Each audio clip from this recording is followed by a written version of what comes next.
ಧ್ವಜವೇರಿ ಹಾಕುವ ಉತ್ಸವ, ನೇಮದೊಂದಿಗೆ ಜಾತ್ರೆ, ಅಂಕ, ಆಯನ, ಯಕ್ಷಗಾನಗಳಿಗೆ ಪತ್ತನಾಚೆ ಎಂದೇ ತೆರೆಬಿದ್ದಿದೆ. ಆದರೂ ಅಲ್ಲೊಂದು ಇಲ್ಲೊಂದು ಎಂಬಂತೆ ಕೋಲಗಳು ನಡೆಯುತ್ತಿರುತ್ತದೆ.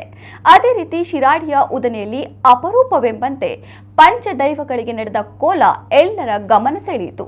ಹೌದು, ದಕ್ಷಿಣ ಕನ್ನಡ ಜಿಲ್ಲೆಯ ಶಿರಾಡಿ ಗ್ರಾಮದ ಉದನೆ ಪೊಟ್ಯಾಳ್ನಲ್ಲಿ ಪತ್ತನಾಚೆಯ ಬಳಿಕ ಪಂಚದೈವಗಳಿಗೆ ಕೋಲ ಜರುಗಿದೆ.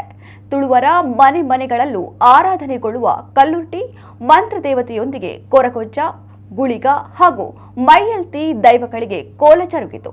ದುರ್ಗಾ ಪರಮೇಶ್ವರಿ ಮತ್ತು ನವಗುಳಿಗ ಕ್ಷೇತ್ರ ಬರ್ಕಜೆಯ ಧರ್ಮದರ್ಶಿಗಳ ನೇತೃತ್ವದಲ್ಲಿ ಪಂಚದೈವಗಳಿಗೆ ವಿಜೃಂಭಣೆಯಿಂದ ಕೋಲ ನಡೆದಿದೆ.